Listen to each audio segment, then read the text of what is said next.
The administration of Godwin Obaseki, the governor of Edo State, has since inception operated a drastically scaled-down form of governance, including a complete absence of commissioners in the various ministries. Lawmaking for day-to-day running of the levers of governance has also been hampered by the running battle between the governor and his minority backers in the State House of Assembly, and those who have been labeled rebel lawmakers, the vocal majority who believe that the governor has become a dictator in his handling of state matters. Joining us now to have a discussion around this issue is Honourable Chris Okaeben, a one-time Commissioner for Youth and Sport in Edo State and a ranking member of the State House of Assembly. Honourable Okaeben, a member of the APC, who at a time served as the Executive Director and Chairman Petroleum Monitoring Committee in the state, will also weigh in on emerging issues ahead of the February 26 elective National Congress of the party. You're welcome to the program, Honourable Chris Okaeben. Yeah, good morning, my brother, and good morning, my dear comrades in Arise Television. Thank you for the wonderful job you're doing. Thank you. And helping to mold the image of our dear nation out there in the world. Thank you. Thank you very much. Let's start with the situation in your state, Edo State, where it appears for almost 2 years now, the governor has been running what looks like a one-man show. No cabinet formed yet, and it looks like the battle between the group of 14 House of Assembly members, lawmakers, and the minority. What is going on? Is it that the Edo State indigents have become accustomed to this sort of what we can call illegality, given what his predecessor, Adams Oshiomhole, did at a time when he also had a problem with the House of Assembly? What precisely is going on, or has everybody settled down to this form of illegality? Thank you so very much. Good morning to our lovely Nigerians, the viewers out there. What is happening in Edo is more or less of his very, very sorry situation. Sorry in the sense that some people call us the rebel legislators. We're always fighting to defend and protect our constitution, the Constitution of the Federal Republic of Nigeria, 1999, as amended. Thankfully to God, what we saw coming hit Nigerians 2 days after that nocturnal inauguration was done in Edo, in Bauchi. Because I must refresh the minds of Nigerians.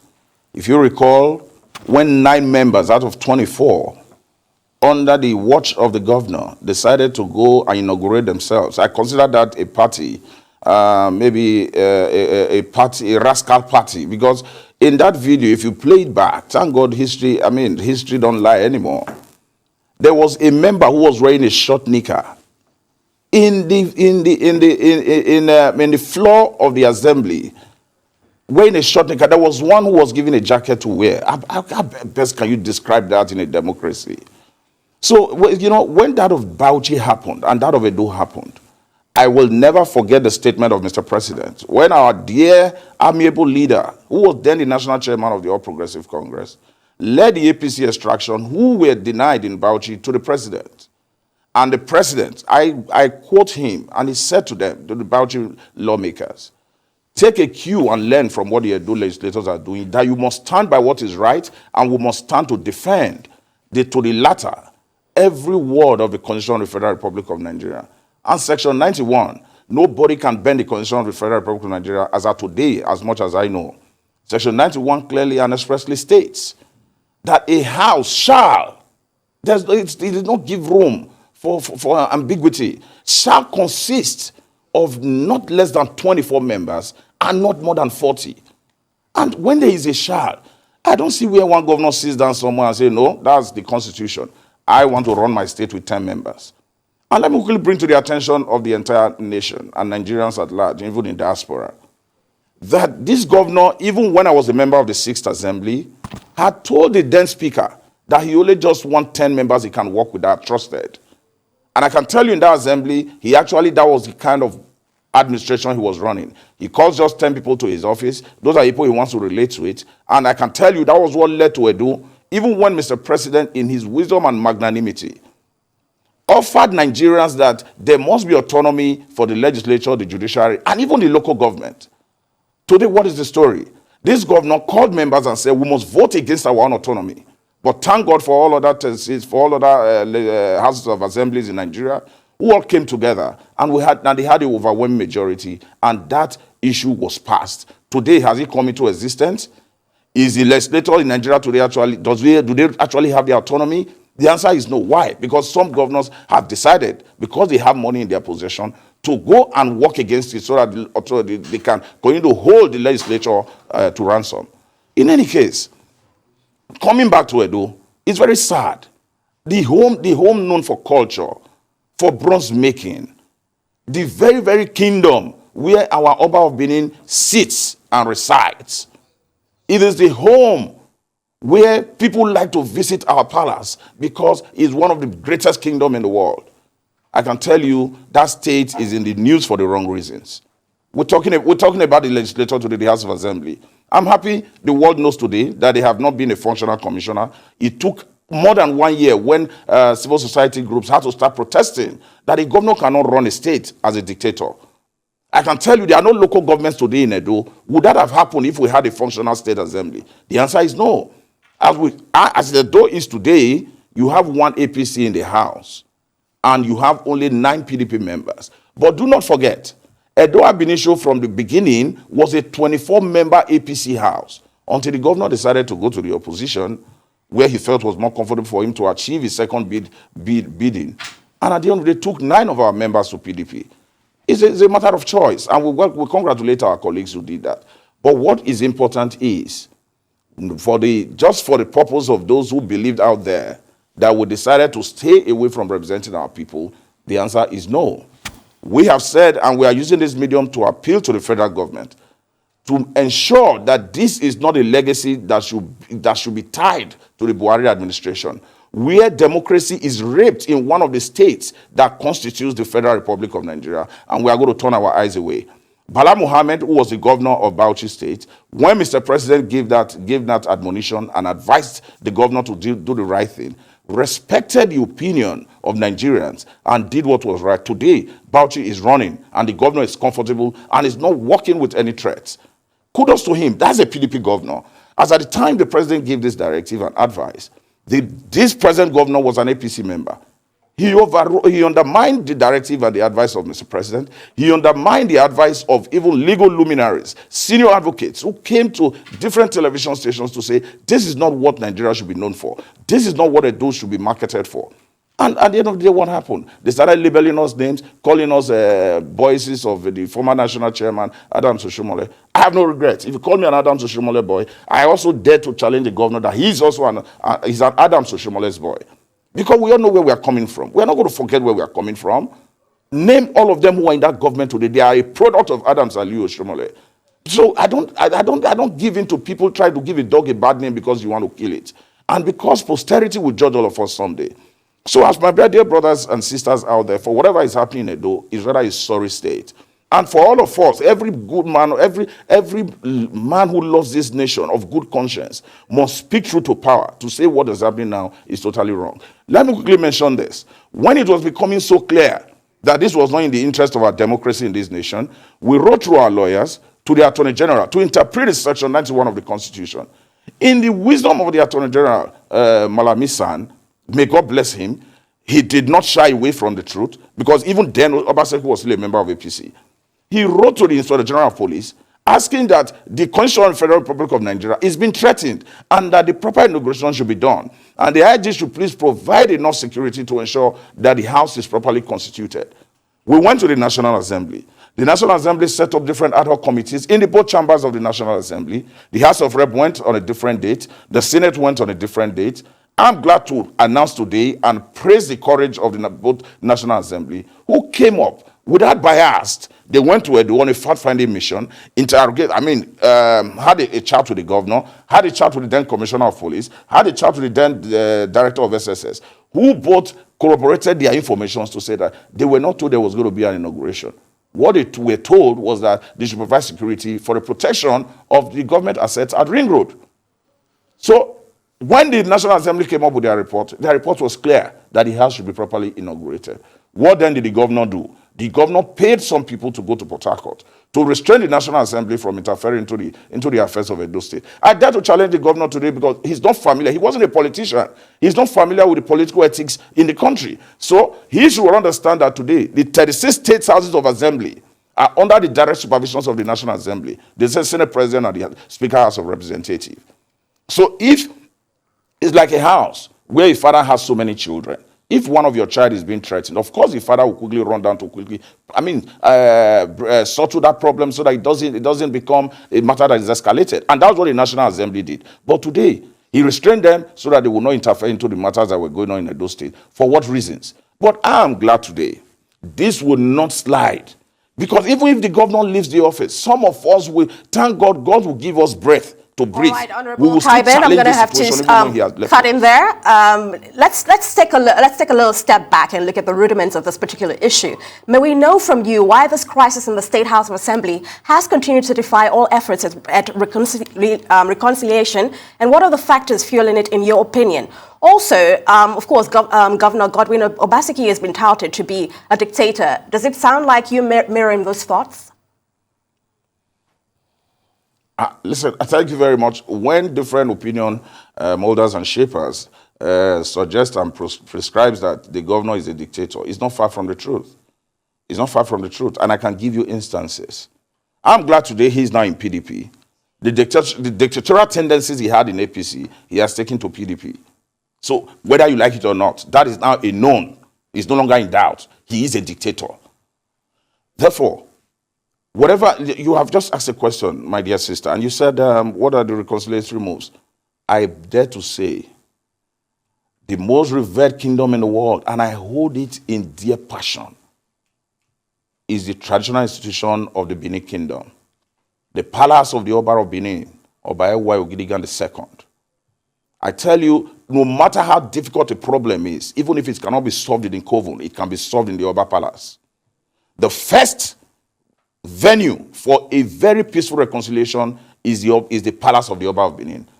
Did the governor ever approach the palace to say, sir, we are in a situation, Edo is in the news for the wrong reasons, that you can help me call these members and please try to create me some more. He doesn't even have regards for the traditional institutions. That is one.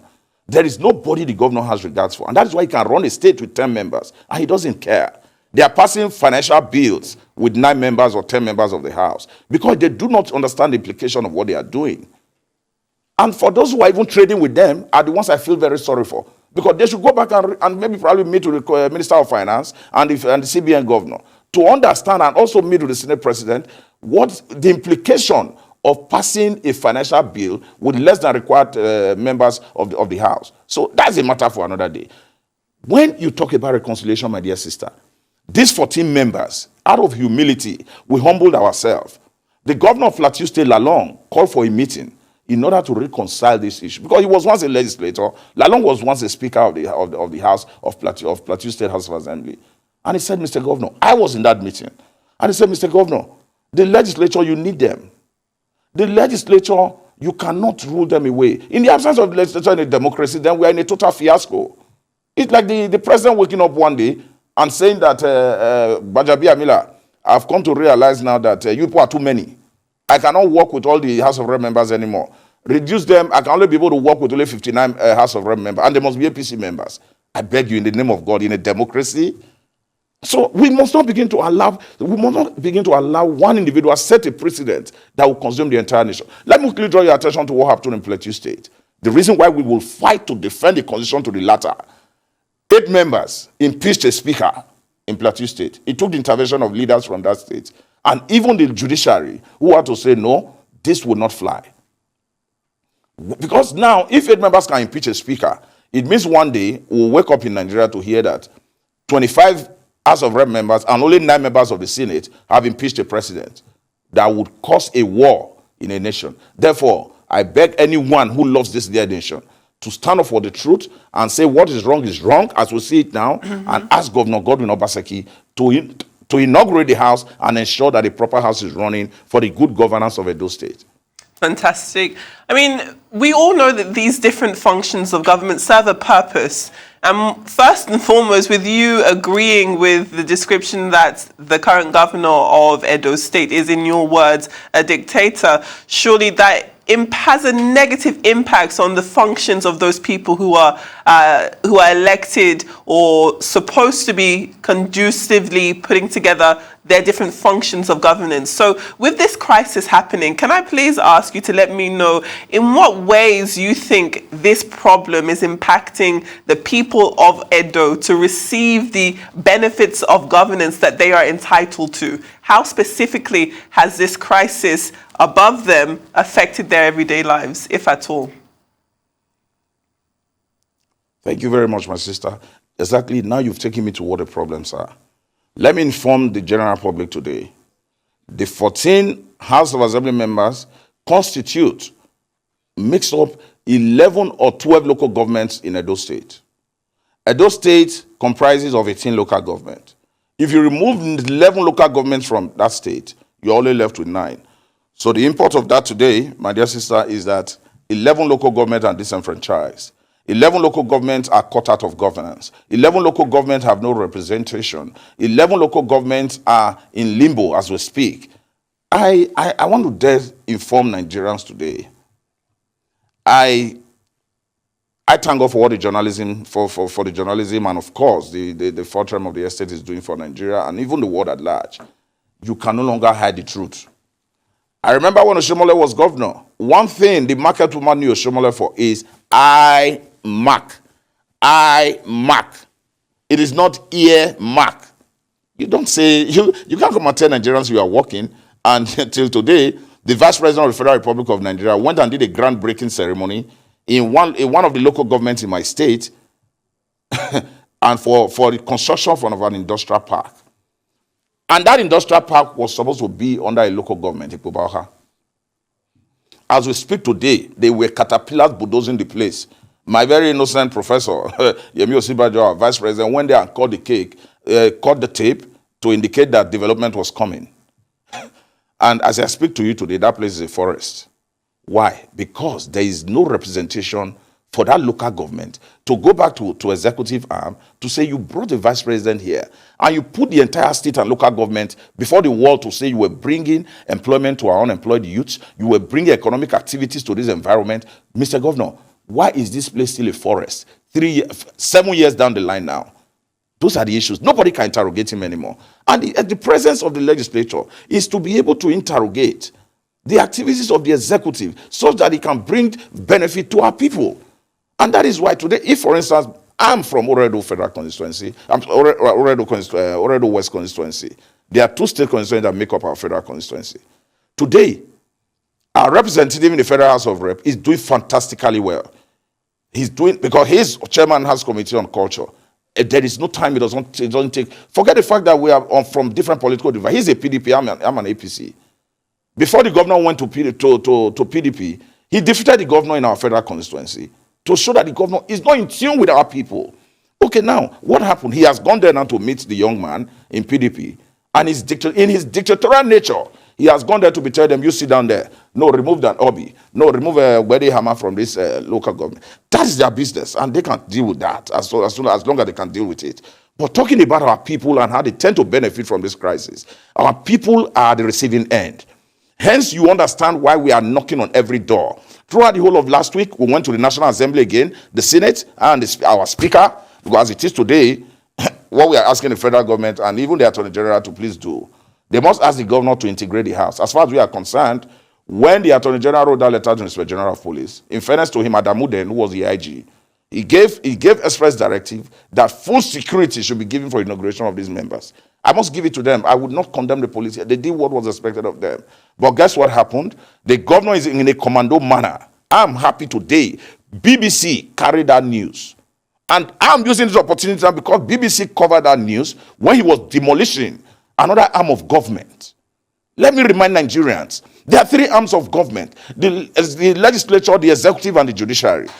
An executive went to a different arm of government. It's like a man coming to your house, my dear sister and brother, and telling you, move out of your house. We want to renovate your house for you. And the next thing you see an excavator pulling down your roof. I bet you then, if you have an arm, you will carry to defend your property. But what did they do? He surrounded the entire place with armed thugs. The amount of firing that was fired in the presence of police officers in Edo, under the supervision of the governor. Thank God those video tapes are still, if you go to YouTube today, you will see it. Demolition of the Edo State House of Assembly. Honourable Okaeben, Honourable, if I may, let me come in there.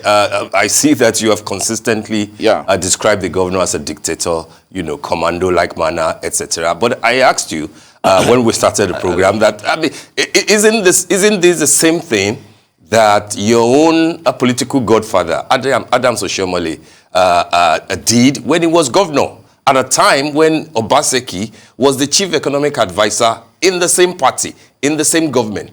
Oshiomhole removed the roof of the Edo State House of Assembly. You have not made any reference to that at all. So I ask you again, isn't this what Edo State is used to? And that if there will be a solution, how was it resolved during Oshiomhole? How do you think it can be resolved now? And then also quickly, do you have a positive mind about the forthcoming elective national convention of your party, APC, on the 26th of February? Are there alignments? Are you following the footstep of Adams Oshiomhole, who we know aligns to a certain tendency within the party? So if you can take those two questions together, we'll really appreciate it. First of all, let me deal with the first one, my dear brother. Yeah. I'm going to deal with the first one. The first one, you made mention of Adams, it happening during the time of Adams, and now it happened in the times of Obaseki. No, it's not true, and we must always get our information right. Now, under Adams, there was already an existing house. It wasn't before inauguration. Adams never loaded... Philip Shreve, the present deputy governor of Edo State, was a member of the house. I dare challenge him to ask him today, how many members were inaugurated on the day they did their inauguration? And let me quickly draw your attention to something. Inauguration is a ceremony. It is a time where people, even in the rural areas, sold their fine laces, their ashwebis, because they want to come to the city and snap photographs with their reps and the House of Assembly members. So, on going to the issue of whether the house is being demolished, that was when the house was already in existence. And for whatever reason it was worth, we are not going to try to confirm that an illegality is right because somebody else had done it before. When Adams Oshiomhole said he was removing the roof, I was not a member of the house then. I think it was an agreement. The then speaker was standing with him when they both agreed that they wanted to do a renovation of the assembly under Right Honourable Oyigbe. And of course, everybody still have that video that before they started doing the renovation process, there was a visit to the house by the governor and the speaker who said that this House of Assembly has been like this for more than 30-something years. At least, comrades, now that you are beautifying Edo, if you beautify this assembly to complement the job you are doing around Ring Road, I dare to challenge you, please, let nobody make reference to that man, Adams Oshiomhole. He brought a facelift to Edo. Go and check what Edo looks like today. Edo has become a small village. I don't want us doing a comparison at all about Governor Adams Oshiomhole and a Governor Obaseki. Adams Oshiomhole was a respecter of our traditional institutions. Adams Oshiomhole goes to the palace and kneels down to greet our Oba of Benin. Whereas the other man, he wears his suit and he's saying Oba Atokwe.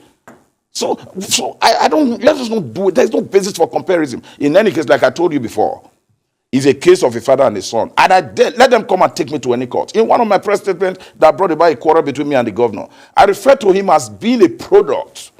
When he's talking about Oshiomhole, before his second term election, he said Oshiomhole wants to be the new godfather. What are you talking about? When Oshiomhole was muzzling all of us, was suppressing all of us to support your candidature in 2016, you didn't know he was a godfather. When he chased Engineer Chris Okaeben, his sound brains, sound minds, out of the electoral process, you didn't know he was a godfather. Now he has made you a governor, then you are giving the dog a bad name because you want to kill it. Congratulations. So, but for me, anybody supporting that, you know my prayer for them, my dear brother, before I go into the issue of the our APC National Convention, my prayer to that, and let everybody of good conscience say amen to it, if they are truly sincere, to their conscience. May God not let you bring up a child through primary, secondary school, tertiary institution, and university, and that child in your sleep one day brings a knife and cuts your throat. Let everybody be careful of this prayer I've made, because it is not just enough for Nigerians to sit in one place. Hey, don't mind Adams Oshiomhole. What was he thinking? He wants to try and be controlling the governor. How many meetings were held? Is he trying to control you? Can anybody control Godwin that we all know? I know Godwin's friends. I know what Godwin thinks of his friends. I know the way he behaves to his friends. Please, I don't want to discuss personal issues here. Let me go to the issue of our APC National Convention. Yes, that's what I'm waiting for, actually. Thank you. Yeah. So I'm going to go to the issue of our National Convention because this is supposed to be a national issue. And you know, I'm a state legislator. But I want to thank you for promoting me this morning in the course of this program that I have a very... Because, yes, every member of APC is very important. I remember what some of our leaders used to say, that in politics, everybody is very, very important. Up to the man that is in the ward in one village, his vote is important. Because you see, if you go for a primaries and there is now a tie, 1,167 and 1,167, you need one vote to make you declare a winner. That one vote becomes the god of that convention. So I want to thank you for giving me this privilege to speak on this issue of our party. I must commend our leaders, our national leaders of this party, who first of all, ab initio, gave us a platform to express our political desires. People fought for the democracy we all enjoy today, and we must give all of them the credit. Most importantly, for a man like me, there are men who were in the trenches for a very long time for us to actualize this democracy we all fight to defend today. You cannot take away the likes of Asiwaju Ahmed Bola Tinubu. You cannot take away all those who came together to bring about the legacy sections that were held to bring about an APC party. And for that reason, we owe all of them a debt of gratitude. For all those who were in that negotiation and saw it to fusion, we were indeed grateful to them. But one thing is important. In every victory comes a challenge. And that was what APC have been bewildered with in the last 7 years now. Adams Oshomole, who were very lucky in Edo. Oyegun was the first national chairman. He was from Edo, precisely from my local government. Adams Oshomole became the next national chairman, again from Edo. And what was important is that while we are grateful to God, Edo was the only APC then in the whole of South-South. That was the hard work of Adams Ali Oshomole and the great Edo people who came together to say enough was enough. Edo was the only APC state in that region. But thankfully to the new godfather in Edo and the emperor, who took Edo back again to opposition, and PDP can. Of course, that was what PDP was celebrating. All right. That, yeah, good. All right, Honourable Okaeben, thank you so much. I'm sure that there's a lot that we could possibly get, but we're very thin on time. You've expressed some very passionate views through the last few minutes about the political climate in Edo, which leads us to want to know, of course, among the current aspirants who have already declared interest in the national chairmanship position of your party, what would you confidently back to make the desired difference that you're looking for? If I get a question again, you said one of the aspirants, did you say? Yes. Or among all amongst the existing ones, who would you confidently back to basically lead Edo forward, in your opinion, for the national chairmanship? For a national chairmanship, yes, there is someone who has been very passionate, as far as I'm concerned, about activities in Edo, and that is why he was a very humble personality. I think since last year, he's been very passionate about what's happening in Edo. He's actually even almost become a legislator, moving around with us, showing us which door to go and knock to find out how we can bring solutions to this problem. And of course, he's a man of my generation. Very young gentleman, handsome, amiable, dynamic, productive, and of course, a very good employer of labor. And that's in the person of Alhaji Saliu Mustapha. For me, all of them are eminently qualified. But this is about talking our generation now. We must begin to do things differently. If I look at the age at which our father, I refer to him as the father of this nation, General Yakubu Gowon. May God bless his soul and God give him more long life. At the age of 32, he was head of state in this country. So when I still see some of us who call ourselves youth at the age of 55, who call ourselves youth at the age of 60, meanwhile, we have not even summoned courage to give it a try. We have not summoned courage to at least come to the political scene. Because the more we continue to shy away, even including you who is interviewing me now, it's not just going to a relaxation point to start showing our prowess in terms of how eloquent we are, how we can bring value to the system. So for Saliu Mustapha, he's a young man who I believe is going to appeal to the conscience and to the conscience of the younger generation. Because don't get it wrong. The voting population of this nation today is being controlled by the youths and women. Don't get it wrong. Some of the men on election day, they are reading newspaper outside their house. Some of them put bench outside their houses. They are not ready to go and vote. But you see the women are in a hurry to finish cooking because they want to go and vote. You see the youth in so much energy. They are in the voting center, say today, not today. You cannot undermine their votes and you cannot undermine their support. And so for our party, we must begin to look at PDP. They knew what they were doing. They took a 25-year-old boy as a youth leader. Honourable Okaeben, gone back to the drawing board. Thank you very much. First and foremost, I'm sure Alhaji Saliu Mustapha would be very, very impressed with your description for him just then.